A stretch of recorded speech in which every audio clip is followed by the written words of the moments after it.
I grew up in the 80s and the 90s in the height of the crack era.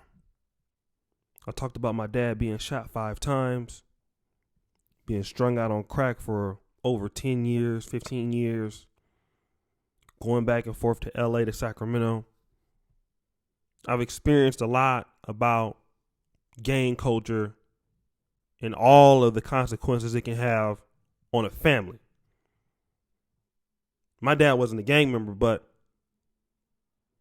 he bought drugs from gang members, and it was something that he could not escape. I have friends that I went to high school with who fell into that lifestyle and got killed. I've been to double casket funerals. I've seen it all.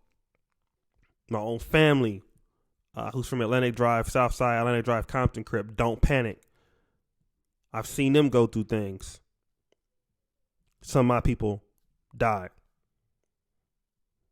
But this issue isn't necessarily about that, but this is about the living today. And I want to come and talk about the so-called shot caller, the guy with the G status. He is known as the big homie. The big homie is like the guy who has elevated himself in a particular gang.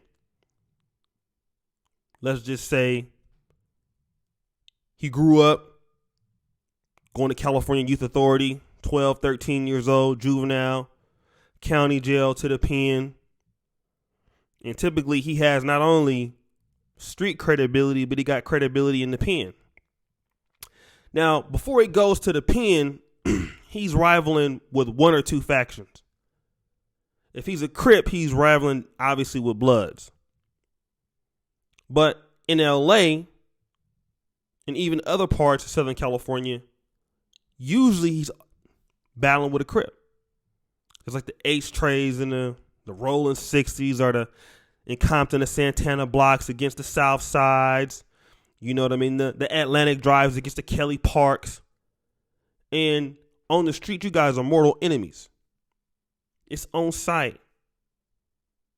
The big homie, though, when he goes to jail, he realizes something. When you go to jail, it's not even about the gang as much anymore because it's about race. So the same niggas that you got beef with out on the street to survive in California jails or mini jails, hey, you got to link up with those dudes.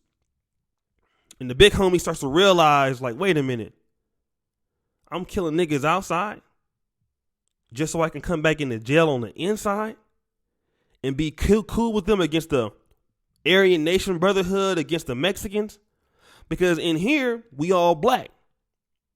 We all got to kind of ride in the same car in prison. Now, I know county jail might be a little different. But in prison, not all, but in some cases, hey, we on the same team.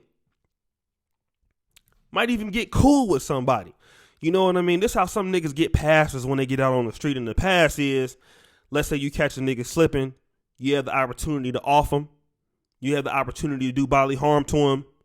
But because he might know you or you might know him, he might give you a pass. And that might happen a lot of times in gangs where, you know, you might have two people from opposing neighborhoods, but they have mutual family. You know, you might have two brothers might be from opposite hoods, but they still family. But somebody want to off him, so you're like, nah, man, that's my brother. Don't shoot him. Give him a pass. I could tell you one day, this is a story, and I'm gonna get back to what I'm saying. My brother was coming to see me. I was on Caress at the time, and you know, Caress is a famous street in Compton that the Atlantic Drives hang out. My brother, who's not even a gang member, is living in LA also. He came by to see me. And the guy out there, I won't call his name, because the car was like, he didn't know where the house was at. So he was looking like real, inconspicuous and suspicious. And so somebody was about to start shooting at the car. Luckily, one of my other cousins like, nah, man, don't. That's O'Shay's brother. You know, hey man, give him a pass. You know what I'm saying? He ain't even in no gang life, because they thought it was a guy attempting to drive by. But anyways, you meet these other dudes. It might be a Blood, you get cool. It might be a Crip. Then when you get back on the street, it's all funk again. So the big homie who realizes this is a game. At the end of the day, you all black. You start to grow up and start to mature and see how this shit is not even that smart. You know, because the gang, and I gotta agree with what X-Rated said this before, you know, gangs are kind of like parasites. Because the set don't give a fuck about you because it's gonna keep going and going and going no matter who's there. It's kind of like the NBA. The players change, the gang is still the same. But the big homie has the direction and should tell people, hey man, this is the lifestyle you want to get into. And the big homie, when he come out to the set and come back, he'll say that. But the big homie is a disingenuous motherfucker. And I'm going to tell you that right now because the big homie then wants to become a motherfucking community organizer. You see that? He wants to become a community activist while at the same time repping rolling 60s, repping rolling 20s, repping Hoover, keeping his same name, Trey Loke, Crazy Loke, Baby Loke, seeing cuz or whatever. Not only that, he got other little niggas on the set that adopted his name because he got a reputation for violence. And he doing his little rap video, still going by the same name.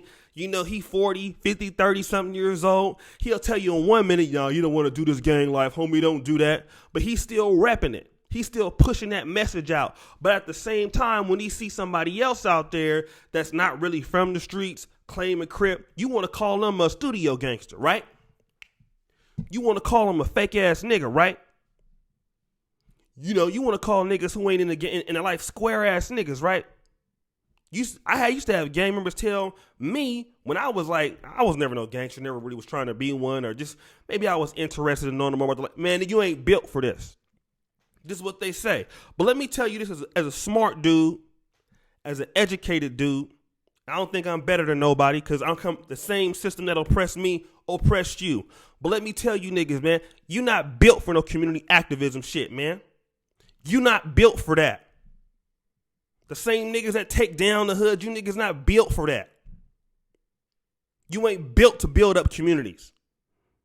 I know that's going to be harsh for some of the big homies out there that's listening to this. But see, it work both ways.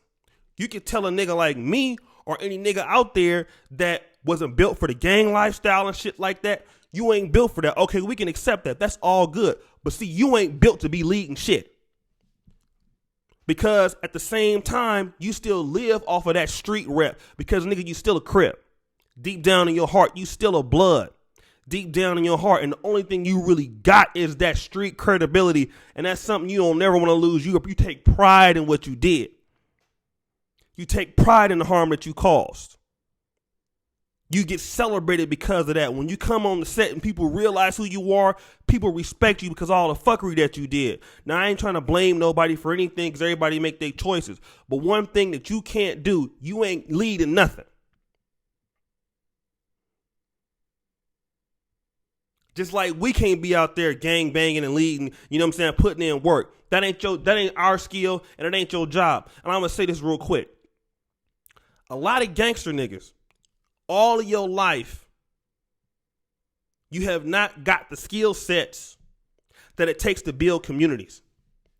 Understanding how to do business, understanding how to do certain things.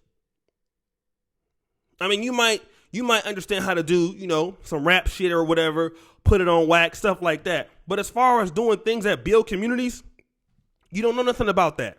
This is the reason why your kids end up, how many niggas who end up going and, you know, becoming gangs and ended up in that lifestyle, do that? What happened to when they have kids, what happens to their kids? No matter what they tell their kids, oh, you shouldn't do this, when their kids end up fucked up just like them. They end up going into the same lifestyle as them. Why? Because you didn't live to an example in front of your children. So you can't tell them that they can't crip or they can't blood, nigga, because you was doing it. So we supposed to let a nigga like you run the community? Come on, man. Miss me with that shit. And this is what I got a problem with. The big homie let the hood down. It ain't just the white man. It ain't just crooked cops. It's some of y'all, man. Some of y'all, man, I see y'all, you know what I'm saying, with the crip on your t-shirt, big C and all that. You know what I mean? You claiming you born again. You claiming that you this religion. But you still out here putting it on the video. You throwing up your set. Some of you niggas is in your 50s. Some of you niggas is in your late 40s, though. And people supposed to take you serious? I mean, some of y'all might have a few, government-sponsored things going on and stuff like that right now. I mean, I'm not going to knock that. But it ain't nothing that you're creating through your own hands. So the same people that tore the system down, that put you, is the same people that's funding that. And that ain't real community activism. And this is the issue that I have with a lot of motherfuckers getting credit for trying to rebuild that which they broke down. So the gangsters can't be community activists and ex-gangsters. It don't work like that. You can't build the community with them kind of, I'm sorry, it's just not working out. And this is the reason why gangsters like the non-gangsters, you know what I'm saying, how you used to get checked, what set you claim. When you walk up there and something like that, I think smart dudes, educated dudes, man, what set you claim?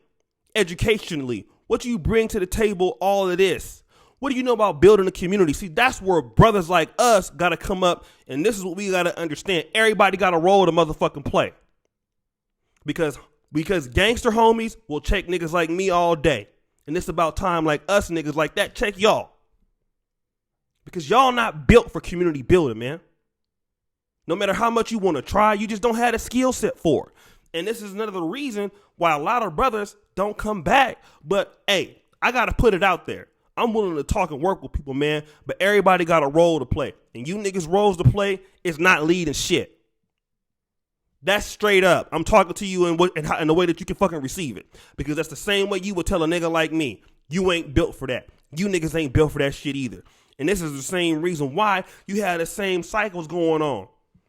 You can't take the same people that done fuck the hood up and try to bring them back and educate the youth. Man, get them up out of there.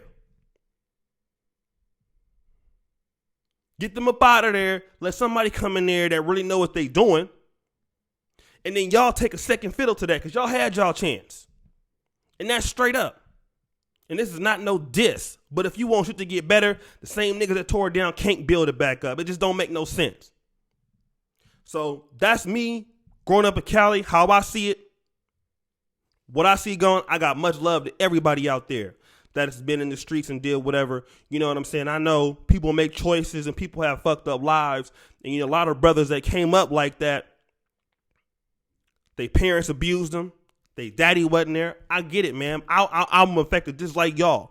But if we want to get this back together on the right path, then we got to have this conversation. And a lot of this conversation got to exclude you out of it if you really want to get better. It got to exclude you because you ain't built for that. So hope you guys enjoyed the video. Peace out. Subscribe. And as you know, the buffoonery remains at an all-time high. I'm out.